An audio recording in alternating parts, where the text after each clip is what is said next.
Jeeva today பார்வையாளர்களுக்கு வணக்கம். இன்றைய நேர்காணலில் அரசியல் சமூக ஆய்வாளர், மூத்த பத்திரிகையாளர் உங்கள் உமாபதி தமிழன் அவர்கள். சார் வணக்கம். வணக்கம். வணக்கம் ஜீவா. சார், இந்த விஜய் கரூர் மேட்டருக்கு அப்புறம் நிறைய நடந்துருச்சு. அவர் வீட்டை விட்டே வரல. புசி ஆனந்த் ஏதோ படகுல இருக்காருங்கிறாங்க, கடலுக்குள்ள இருக்காருங்கிறாங்க. அவர் நேபாளத்தில் இருக்காரா உத்தரகாண்டில் இருக்காருன்னு தெரியல. அதை ஜாமீன் சுப்ரீம் கோர்ட்டுக்கு போறாங்க. இதெல்லாம் ஒரு பக்கம் போயிட்டு இருக்கும்போது விஜய் மீது தமிழ்நாடு அரசு பார்த்தீங்களா இன்னும் நடவடிக்கை எடுக்க மாட்டேங்குது. அவங்களே கோர்ட்டில் நாங்கள் தான் தப்பு செஞ்சோம், எங்கள் மாவட்ட செயலாளருடைய இதனால தான் நடந்துச்சு, ஹியூமன் எரர்னால இந்த கொலை நடந்துச்சுன்னு அவங்களே ஒப்புக்கொண்ட பிறகு கூட Vijay hit and run case இருக்குது, எவ்வளவோ நீதிபதியே கேட்டார் ஏன் விஜய் மீது எந்த வழக்கு எதுவும் இல்லைன்னு, இது சாஃப்ட் கார்னராக போகிறாங்க அப்படிங்கிற மாதிரி ஒரு விமர்சனம் வருது.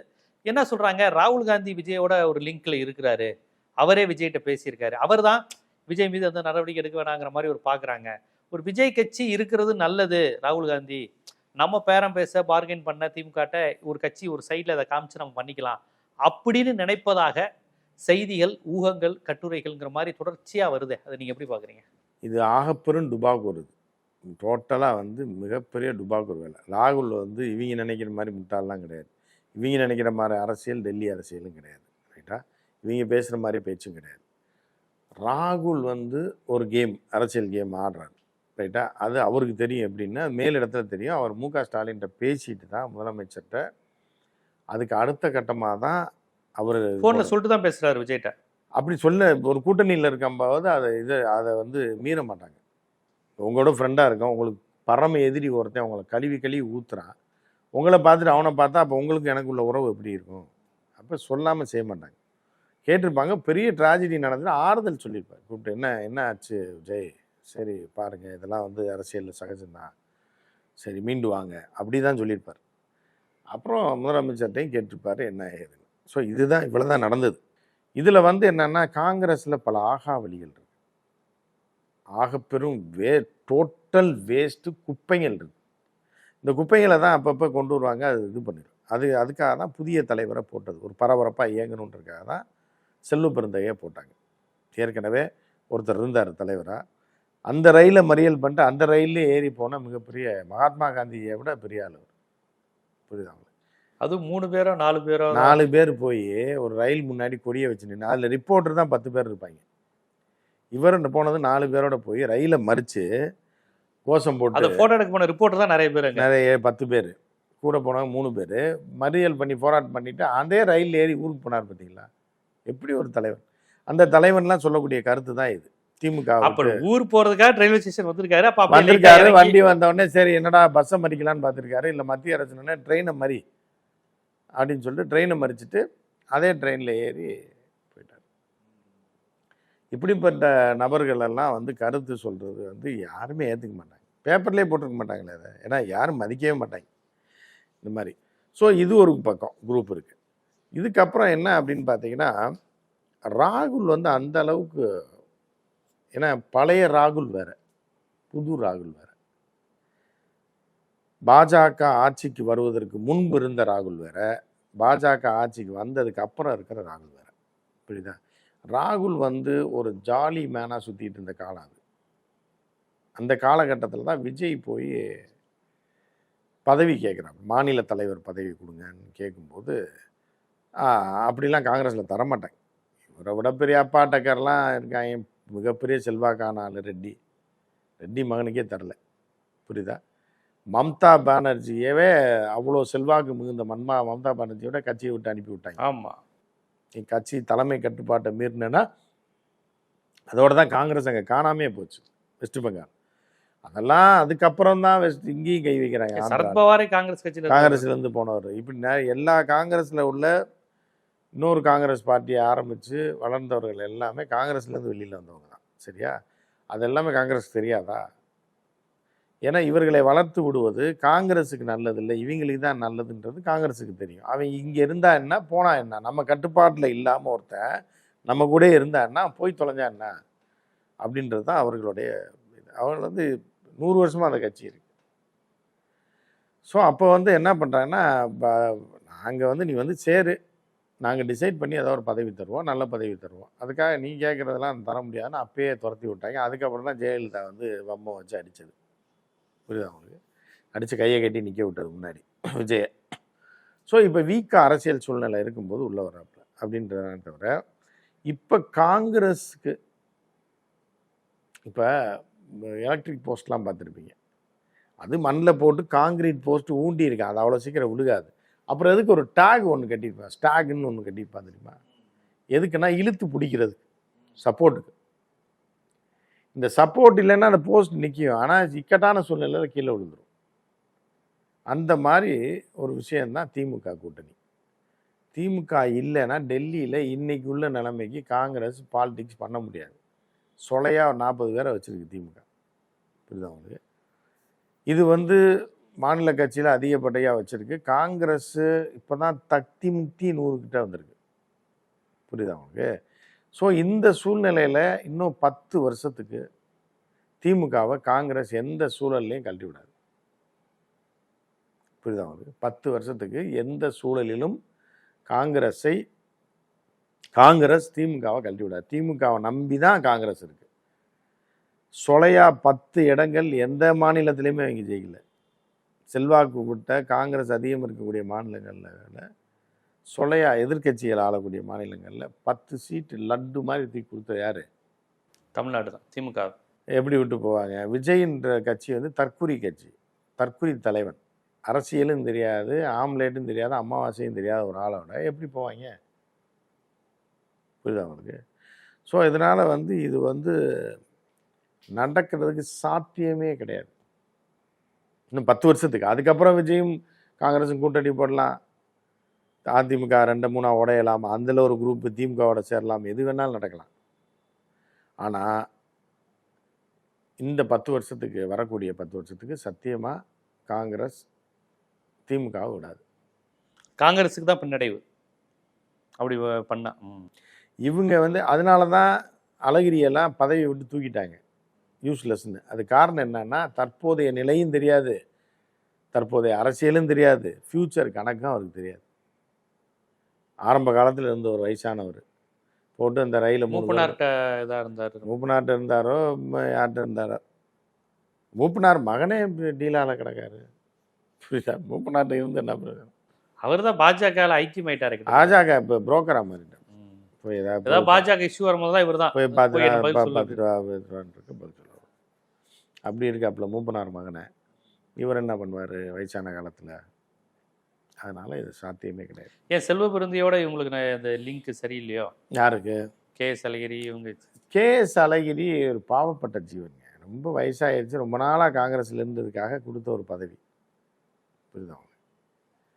அதனால் அவரை வச்சு ஒன்றும் பிரயோஜனமே கிடையாது, அவர் குடும்பத்துக்கே பிரயோஜனம் கிடையாதுன்ற மாதிரி தான் சொல்கிறாங்க.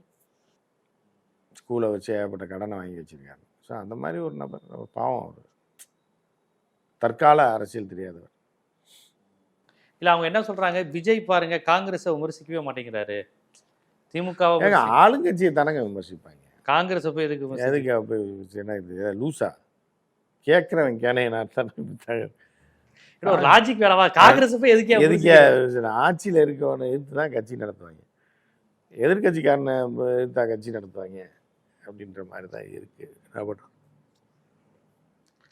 இல்லை, இப்போ விஜய் வந்து இப்போ 10-12 நாளில் வெளியே வரல, பனையூரை விட்டு வெளியே வரவே இல்லை. ஒரே ஒரு வீடியோ மட்டும் ஒரு வாரத்துக்கு முன்னாடி போட்டார், அவ்வளவுதான். 18ஆம் நாள் வருவாப்புல காரியத்துக்கு தான் வருவார், ரசிகர்களின் காரியத்துக்கு. கமலஹாசன் போய் பார்த்துட்டு அழுது இருக்கிறாரு, ஒவ்வொரு வீடாக போய் 1 லட்சம் கொடுத்துருக்கிறாரு. கமல் போய் கொடுத்துட்டாரு, அவர் என்ன சம்பவம்னு. ஆனால் விஜய் அந்த கட்சியினுடைய தலைவர் இதுவரையும் வரல, எல்லாருமே போய் பார்த்துட்டு வந்துட்டாங்க. அதுதான் கடைசி, அதான் கருமாதிக்கு வருவாப்புல, ஏன்னா அவர் போனால் கூட்டம் வந்துருமா, அதனால் வீடியோ கால் மூலமாக அவங்கள சந்திச்சு ஆறுதல் சொல்லுவாருங்கிறாங்க, ஒரு பிளான் இருக்கு. அப்படி ஒரு பிளான். அவர் வந்தா கிரவுட் வந்துருதுங்கறாங்களே, இவர் வந்தாலே கிரவுட் வந்துருது. அதுக்கு அரசியலுக்கு வரணும், கிரவுடை உருவாக்குறாங்க. கிரவுடை வந்து என்னன்னா மென்டல் ஆக்கி விடுறாங்க. கிரவுடை எப்படி வேணாலும் வரப்போறாரு. இப்போ விஜயகாந்த் தான் ஸ்டாரு, கிரவுட் என்ன அவரை மொச்சுக்கிட்டு வந்துட்டு எத்தனை பேர் செத்தா போனா, இல்லை முண்டி அடிச்சுக்கிட்டு வந்தானா, அவரே இறங்கிடுவார், புரியுதா அவங்களுக்கு? அவரே இறங்கி எல்லாரோடையும் இது பண்ணி மிரட்டுறதுல கிரவுடு ஓடி போயிடுவாங்க. ஐயோ என்ன அடிச்சு விடுவார் செல்ஃபி இல்ஃபின்னம்னா அப்படின்ற மாதிரி ஓடிடுவாங்க. அந்த கட்டுப்பாடு அவர்கிட்ட இருந்துச்சு. அவர் வந்து பப்ளிசிட்டி, அவர் வந்து என்ன பண்ணார் அப்படின்னா, இதை வந்து ஒரு தவறாக பயன்படுத்தணும்னு நினைக்கல, மாஸாக பயன்படுத்தணும்னு இருந்தார். இந்த மாஸ் நம்ம கூட இருக்கணும், நம்மளும் இருக்கணும். அது ஒரு சுய மோகம். ஆமா, எனக்கா கத்துறான் பாரு, எனக்கா விழுகுறான் அந்த இது இல்லை. அதை உடச்சு விட்டாப்புல, கிரேஸை உடச்சு விட்டாப்புலங்க, மாசை வச்சிருந்தாப்புல. புரியுதா? கிரேஸ்ன்றது அண்ணனை பார்த்துருமா தொட்டுருமான்னு இருக்குல்ல, அதை உடச்சு விட்டாரு.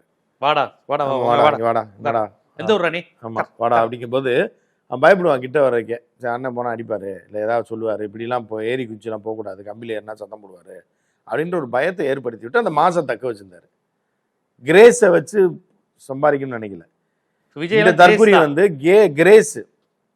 கிரேஸை ஏத்துறதுக்கு வண்டியை நகர்த்தி நகர்த்தி கொண்டு போறது, சுவிட்ச் ஆஃப் பண்றது, லைட் ஆஃப் பண்ணிட்டு ஓடி வாண்டுறது, அங்கே வந்தால் தான் என்னை பார்க்க முடியும், ஓடி வா வா வா வா நாய் மாதிரி. இது வந்து தற்குறித்தனம், கேடு கெட்ட தனம். இது கிரேஸை வந்து தக்க வைக்கிறது. ஆளே வந்து எல்லா கூட்டமும் இருப்பான், விஜய் நெருங்கவே மாட்டான், வர சொல்லுங்க நம்ம கூட்டு போகலாம், நெருங்கவே மாட்டான், இது எங்கே வேணாலும் போகலாம். புரியுதா உங்களுக்கு? நம்ம சொல்கிறபடி நடக்கணும், கூட்டு போகலாம், அது யார் வேணாலும் பண்ணலாம், போலீஸே பண்ணுவது. ஏங்க மாபெரும் தலைவர்கள், தேச தலைவர்கள்லாம் வராங்க. எம்ஜிஆர் சினிமாவில் வந்தவர் அவங்கெல்லாம் வந்து போலீஸ் என்ன தெருவில் விட்டுருச்சு. அவங்க இந்த மாதிரி நரித்தனம் பண்ணலை, கூட்டமா நின்னாங்க மக்களோட. ஆமா, ரசிகர் தோல்ல கை வச்சாங்க. ஆமா, கட்டிப்பிடிக்க கிளவியை கட்டி பிடிச்சாங்க. ஆமா, அதுவே விமர்சனமா கிளவி செத்து கிளவியை கட்டி பிடிச்சாரு எம்ஜிஆர். 80 வயசு கிளவி கூட எம்ஜிஆர் ஆட்சியில சாகலையேங்க, மூச்சடைச்சு. ஆமா, நீங்க இளைஞர்களையும் எம்ஜிஆர் பார்த்த சந்தோஷத்துல கூடுதலா ஒரு 3 வருஷம் உயிர் வாழ்ந்துச்சு. எம்ஜிஆரை பார்த்தா கூட 4 வருஷம் இருக்கலாமே தவிர, விஜய பார்த்தீங்கன்னா இருக்கணும். குழந்தைய கொண்டுட்டாங்க, வாழ வேண்டிய. ஆனா அதெல்லாம் நம்மளால ஜீர்ணிச்சிக்கவே முடியல. அதான் அதையும் பார்த்துட்டு அவங்களும் இருக்காங்க பாருங்க, இன்னும் விஜய்க்கு ஒன்றும் ஆகலைன்னு. அப்ப எவ்வளவு பெரிய தற்கொலை கூட்டத்தை உருவாக்கி வச்சிருக்காங்க பாருங்க. இது சங்கிகளோட ஆபத்து போலயே. ஆமா, இப்ப சங்கிகள்லாம் ஆஃப் ஆயிட்டான். இப்ப சங்கிகளோட சத்தமே வெப்சைட்ல காணாம். இதுல சோசியல் மீடியால பார்த்துருப்பீங்க நீங்க, சங்கிகள் பூரா அடங்கிட்டான். ஏன்னா அதுக்கு ஒரு தீய சக்தி தலைவனா இருக்கும்போது தான் இருந்தாங்க. இப்போ அவன் பூரா பாதி ஓடிட்டான், அவனுக்கு தீனி போட முடியல. அதனால எந்த ஒன்றும் இல்லை, பேட்டி கொடுக்கல, அதை பற்றி பேசுகிறதுக்கு ஆள் இல்லை. அதனால சங்கிலாம் அடங்கிட்டான். இப்போ இவங்க எழுந்திரிச்சிட்டாங்க. ஆர்எஸ்எஸ் எனக்கு இந்த கூட்டத்தை வச்சு ஒரு பெரிய பிளான் பண்ணுமோ? ஏன்னா இந்த மாதிரி கூட்டத்தை தான் ஆர்எஸ்எஸ் எதிர்பார்க்குது ஒவ்வொரு மாநிலத்திலையும். சார் இவன் விஜய பார்க்கறதுக்கா உயிரை விடுறான், வெரி குட், இவனை வச்சுதான் கலவரம் பண்ணும். இவனுக்கு நீங்க சமூக நீதி, இடஒதுக்கீடு, மாநிலத்துக்கான நிதி இப்பெல்லாம் எதுவுமே கேட்க தெரியாது. வீட்டுக்கே வாடகை எவ்வளோன்னு தெரியாது. அவங்க அப்பா என்ன சம்பாதிக்கிறாரு, அம்மா 10 பாத்திரம் தேய்க்குது, என்ன ஆச்சு, அதெல்லாம் தெரியாது. அவன் வந்து கத்திக்கிட்டு அது பண்ணிட்டு. இது ஆர்எஸ்எஸ்க்கு நல்ல ஒரு கிரவுண்டு. ஆமா, அப்படிதான் போயிட்டு இருக்கு. ஸோ அப்போ ராகுல் வந்து ஒரு ஃப்ரெண்ட்லியாக பார்க்குறாரு, அவ்வளோதான். இல்லை அது வந்து அரசியல்வாதிகள் எல்லாருக்கும் தான் ஃபோன் பண்ணுவாங்க. அவர் வந்து எதிரி கிடையாது. ஒரு இதில் வந்து ஒரு கட்சிக்காரன் 40 பேர் செத்துட்டாங்கும் போது ஒரு தேசிய தலைவர் அவர் பிரதமராக இருந்திருந்தாருன்னா அவர் கூப்பிட்டு தான் பேசியிருப்பார். இப்போ எதிர்கட்சி தலைவராக இருக்காரு, கூப்பிட்டு கேட்டிருக்காரு என்ன நடந்திருக்கு. ஸோ இதை வந்து அரசியலாக பண்ணவும் முடியாது. காங்கிரஸ் திமுக விட்டு போகவும் போகாது. இல்லை அவங்க எப்படி சொல்கிறாங்கன்னா, மேக்ஸிமம் காங்கிரஸ் போகாது, ஏடிஎம்கே பிஜேபியோட காங்கிரஸ் போக முடியாது. பட் விஜய் வந்ததுனால இன்னொரு ஆப்ஷன் இருக்கு அப்படிங்கிறத பார்கெயின் பண்ண எலெக்ஷன் டைத்துல 25 தலைவர் 35 போடுங்க, விஜயெல்லாம் நல்லா அப்படியெல்லாம் பண்ண மாட்டாங்க. ராகுல் வந்து அதை பண்ணவே மாட்டாங்க. லோக்கல்ல இருக்கவங்களை வச்சு நேரம் பேசுவாங்களே தவிர, பட் ராகுல் தான் தீர்மானிப்பார். ஆமா, கட்சி கேட்க தான் செய்யுங்க. அவர் கட்சி அதிக இடங்களை தான் கேட்க, எல்லா கட்சியும் கேட்பாங்க. அப்போ இவங்களும் சொல்லுவாங்க, போன டைம் குடிச்ச சீட்டுக்கு நீ எத்தனை சீட்டு ஜெயிச்சேன்னு. இப்போ 50 கொடுக்குறோம், 45 ஜெயிச்சிட்டிங்கன்னா பரவாயில்ல. 50 கொடுக்குறோம், 20 தான் 18 தான் ஜெயிக்கிறீங்க, திருப்பி வந்து 70 கேட்குறீங்க அப்படின்னா சுண்ணாம்பு தடப்பி துரத்தி விட்டுருவாங்க.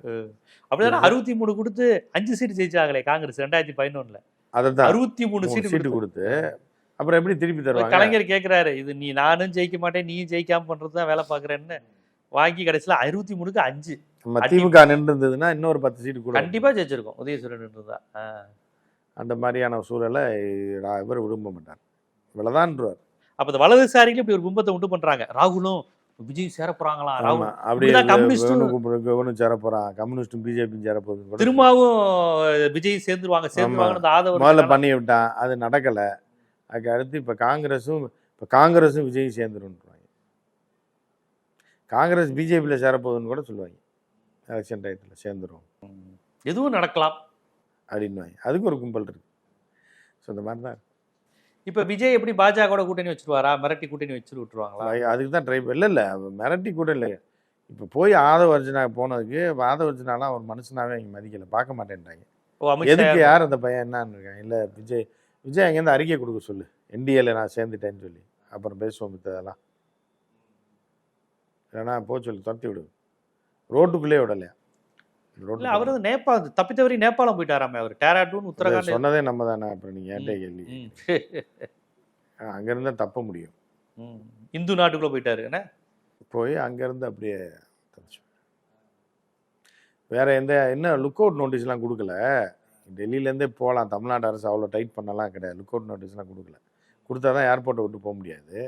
இருந்தாலும் திடீர்னு கொடுத்தா லாக் பண்ணிடுவாங்க. 5 நிமிஷத்தில் லாக் பண்ணிடுவாங்க எம்பசிலேருந்து, இமிக்ரேஷனில். அதனால தப்பிச்சு அங்கே போயிட்டோம்னா, அங்கே இப்போ ரேஷன் கார்டு இருந்தாலே போயிடலாம். ஏதாவது அடையாள அட்டையை காட்டினாலே நேபாளுக்குள்ளே போயிடலாம். ஏன் இவ்வளோ பயப்படுறாரு? அது இருக்க முடியாது, தமிழ்நாட்டில் நின்று பார்க்க. ஜெயில்ன்றது ஒரு என்ன இருந்தாலும் ஒரு பயம் தானேங்க. ஏங்க ஒரு அரசியல்வாதியாக இருந்துட்டு இந்த வழக்குக்குலாம் இதில் தூக்கு தண்ணியாக கொடுக்க, எந்த வழக்காக இருந்தாலும் ஜெயில் ஒன்று தானுங்க.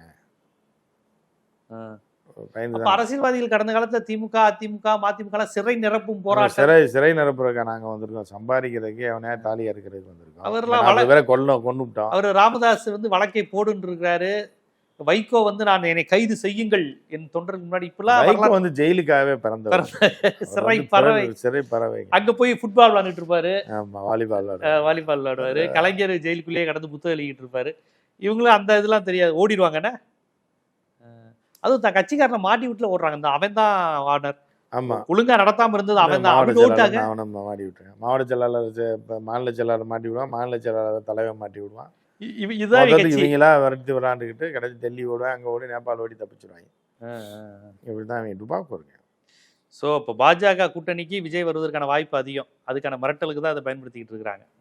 அதுதான் இப்போ போயிட்டு பார்க்கலாம், பொறுத்து இருந்து பார்க்கலாம் என்ன நடக்குது பார்ப்போம். விஜய் பாஜக கூட்டணியா, பாஜக கருமாதி, இது 41 பேர் கருமாதிக்கு தான் விஜய் வருவாருன்னு இருக்கீங்க. அதுக்கும் வருவாரான்னு சொல்ல முடியாது.